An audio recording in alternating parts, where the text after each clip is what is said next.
Good morning, everybody. Happy Monday. And this is class number 4 for health and wellness. And I'm so excited to do this class with you. We're going to be talking about old wounds. Old wounds. And I also wanted to let you guys know that I have a website being built by a good friend of mine, and his business website is zimbly.com. It's ZIMB as in boy LEY.com. If you need his contact information, let me know. But I'm really excited because it's going to be my life coaching website, and it's going to be Soul Coaching Guru. How cool is that? Soul Coaching Guru. So I am the Soul Coaching Guru. So anyway, old wounds. I want you guys to know we all have them. Every great spiritual teacher used their old wounds as a catalyst to become a great teacher. Everyone from Byron Katie to Louise Hay to, anyone that has been able to serve in helping people live their best life has old wounds. We all have old wounds. What are we doing with our old wounds? Think about it. How many situations in our daily lives are bringing up an old wound, and then our reaction to that situation, our thinking and our feelings about it are because of an old wound. And these old wounds can make us overreact to a situation.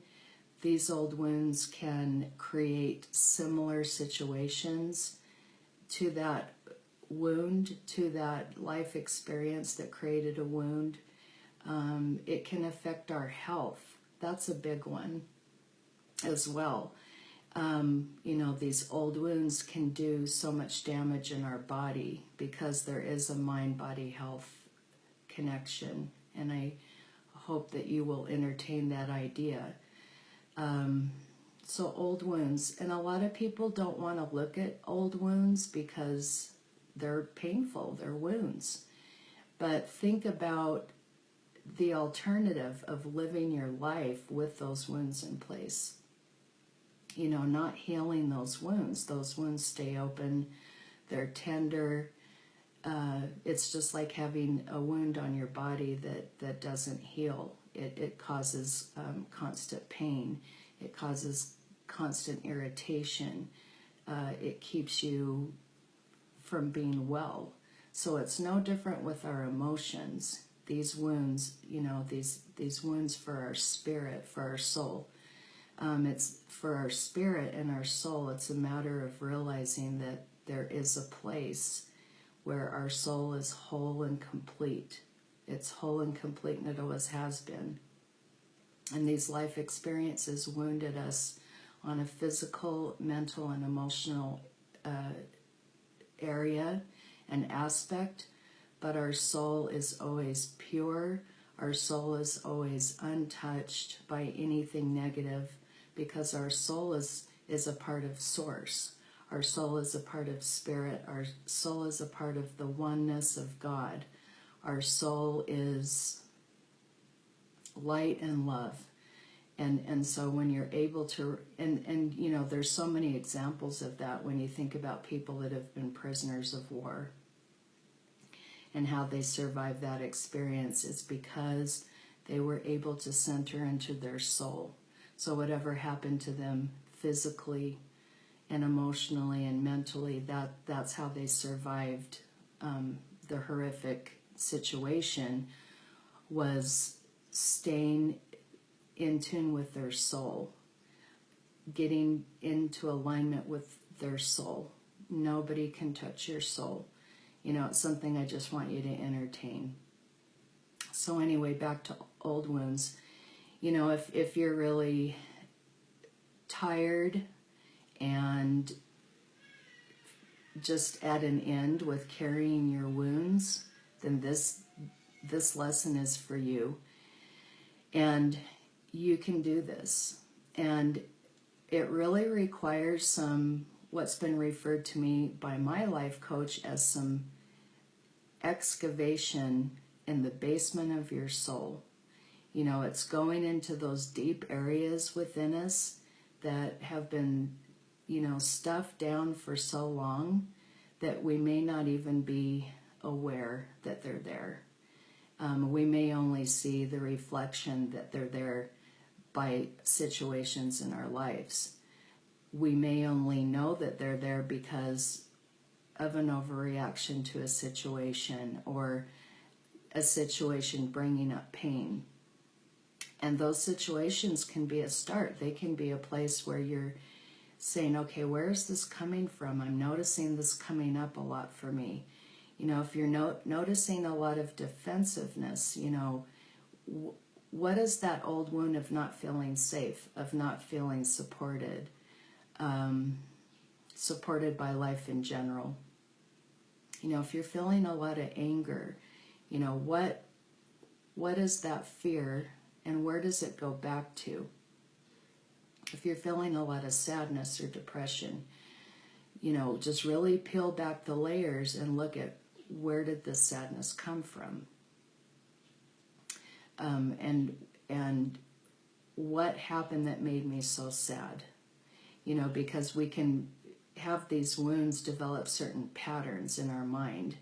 You know, these wounds can create chronic feelings that we're just used to feeling, and thoughts that we're just used to thinking.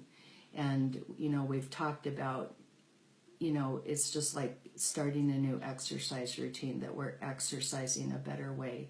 And we want to be really gentle with ourselves on this journey. So I just wanted to let you guys know that everybody has old wounds, and everybody is at a certain place in their life where they're either ready to heal from those or they're just continuing to stuff them down.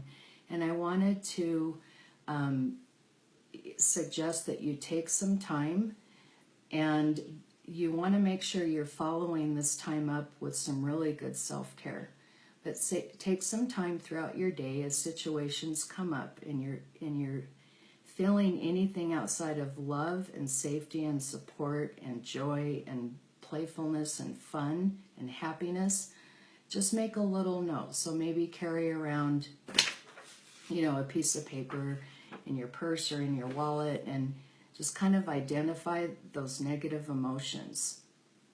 And then make some time every day, and it doesn't have to be a long time. I would say maybe start with 30 minutes and see if you can trace those feelings back to a wound, and see if you can trace that wound back to a specific event. And, you know, jot those things down, because that's a starting place. And then we will talk about some ways that we can help ourselves heal from those wounds. But start there, you know, make the commitment to do that at the end of the day, you know, after you've had some material to work with. And then after you're done with that, give yourself permission to do something comforting and loving to yourself. You know, if it's having a partner hold you for a little while, or if it's, you know, spending some time with your child, if it's going for a walk, if it's taking a hot bath, you know, do something that's nurturing for you.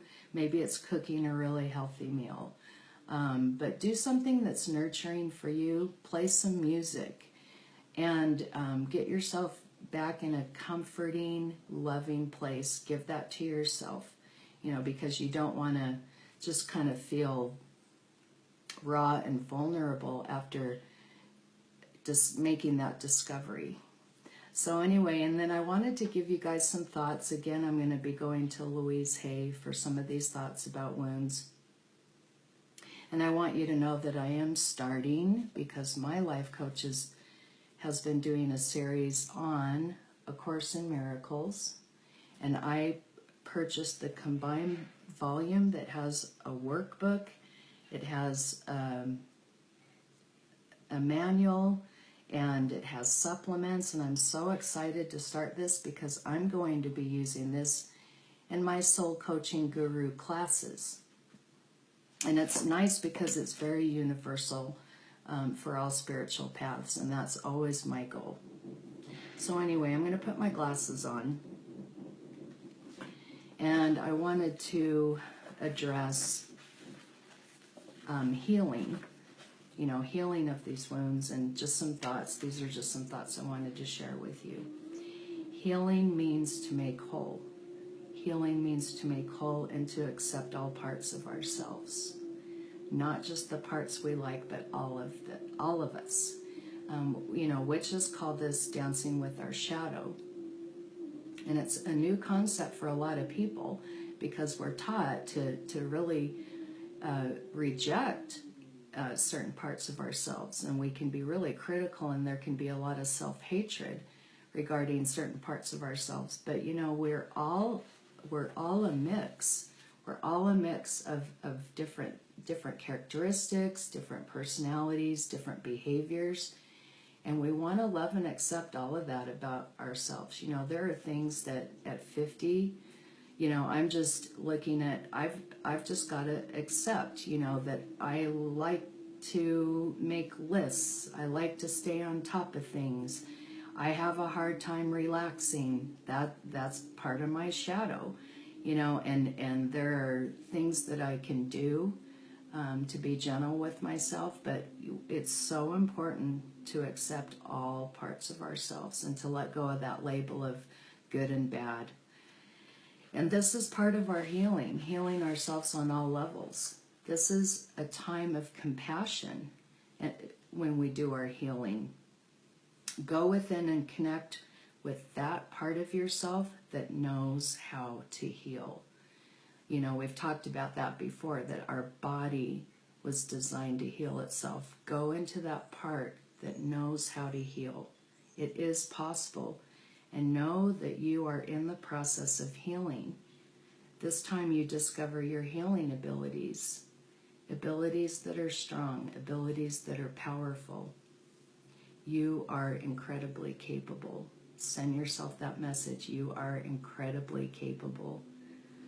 Be willing to go to a new level to find abilities and capabilities that you were not aware of, and not just to cure dis-ease, but to truly heal yourself on all possible levels. You are spirit, and being spirit, you're free to save yourself, and that's how you save the world. Let's let that soak in for a minute. Doesn't that feel good? If it doesn't feel good, it's probably not true. And that's true about a lot of our wounds. They hurt because they're not true. They're not true for us. We're starting in the moment. We're starting today. Okay, so here's a positive affirmation about health. Good health is having no fatigue. Good health is having a good appetite. Good health is going to sleep deeply and awakening easily. Good health is having good memory. Good health is having good humor. Good health is having precision in thought and in action. Good health is being honest, it's being humble, and it's being grateful. And good health is being loving. How healthy are you? My body, my mind, and my spirit are a healthy team. Your body is always talking to you. What do you do when you get a message from your body? A message like a little ache or a pain or a stomach ache or a headache. What are you doing with that message? Are you running to the medicine cabinet or to the drugstore or to the doctor to take a pill? Because when you do that, you're saying to your body, shut up, I don't want to hear you, don't talk to me. That is not loving our body. When you first get the ache or the pain, or the slightest thing seems to go wrong in your body, sit down, close your eyes, and very quietly ask your body, what is it that I need to know? Listen for a few minutes and the answer will come. It may be as simple as get some sleep, or it may be stronger. If you want your body to work well for you for a really long time, you need to be part of the body, mind, and spirit team. This is so true. It's an entire circle of health, mind, body, spirit, and we're going to be talking about so many ways that affects so many areas of our life, from money to relationships, everything. Okay, and then my next thought for you in regard to wounds. And this is about letting go. And this is really hard for a lot of people that like to be in control, and I'm one of them. If you still have a habit that you're doing, ask yourself, how does it serve you? How does it serve you? Because all of our habits serve us. They may serve us in a negative way, or they may serve us in a positive way. What do you get out of it? What do you get out of that habit?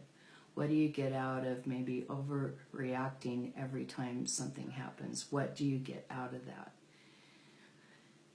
If you no longer had it, what would happen? Okay, there's the control. If you no longer had that habit, what would happen? A lot of people say my life would be better without that habit. So why do you believe that you don't deserve to have a better life? It's heavy, isn't it?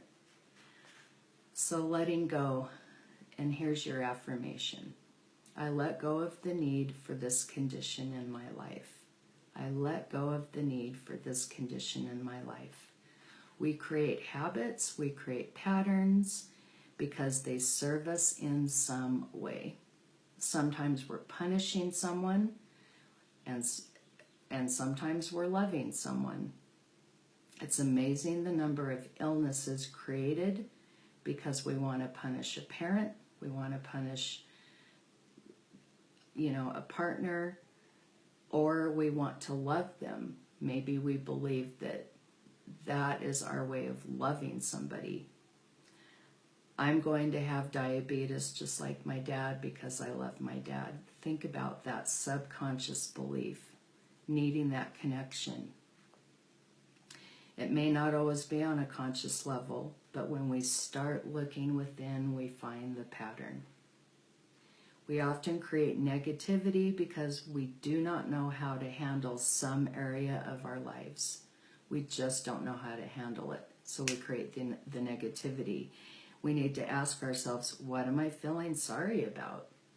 What am I angry about? What am I trying to avoid?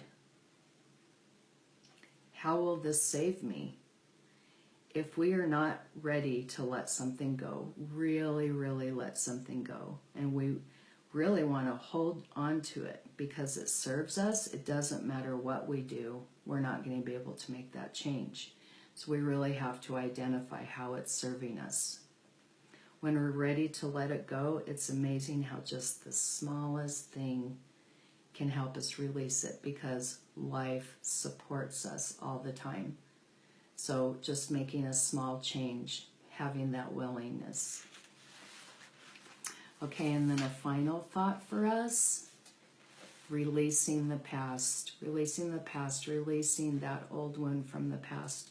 How often do you go into yesterday's mental garbage to create tomorrow's experience? Because if that's where your focus is, you're going to keep creating the same thing day after day. How often do you go into yesterday's garbage? How often? Sometimes it's every 30 minutes. Sometimes these thoughts can become so never-ending. Periodically do some mental house cleaning, and we've talked about that. We've talked about doing some deep soul excavating into the basement of our soul. You need to periodically do some mental house cleaning and toss out the old rubbish or the things that no longer serve you or suit you or no longer fit you will just stay there. You want to polish those ideas which are positive and good and those things that nourish you, and use those more often. So the affirmation for releasing the past is, I release the past with ease, and I trust the process of life. Close the door on old painful memories. Close the door on old hurts, on old self-righteous unforgiveness. You might take an incident in the past where there was pain and hurt, something that is really, really hard for you to forgive, something that is really, really hard for you to look at. Ask yourself, how long do I want to hold on to this? Is it changing anything? Is it changing the other party's life or situation, or have they moved on? How long do I want to suffer because of something that happened in the past? There's a benefit from suffering. We've been taught in so many ways, in so many spiritual paths. The suffering, the suffering, the suffering, the suffering. Does that feel like love to you? Does that feel good? Does that feel like joy? Now see a stream in front of you and take this old experience, this old hurt, this old pain, this old unforgiveness, and put the whole incident in the stream and see it begin to dissolve. See it begin to drift downstream. See it totally dissipate and disappear. You do have the ability to let go. You are free. You know, and these are the kind of affirmations you want to give yourself after you're doing your discovery about your wounds. You want to constantly talk about, I release, I surrender. And it's funny, sometimes I think of an old Jerry Seinfeld episode where the dad, you know, goes, serenity now, and it's funny and it's lighthearted, and you know, I just think that's a really good one. You could do, I surrender, and you can do it in the middle of an argument with a partner, or you can do it in your mind during something that feels like a conflict. I surrender, I want clarity of mind, I want inner peace. You know, are we speaking that? Because that's what we're going to create. Anyway, thanks for watching, you guys. I'm really looking forward to your comments. I'm excited about my soul coaching guru new life path starting now in this moment. I'm so excited to be serving and supporting and helping all of us. And I just think there's no better way to do life. Anyway, make it a great day. Live your best life. And tell me about your homework and what you've discovered. You don't have to put it in the comments here, but contact me. I'd love to know. So anyway, talk soon.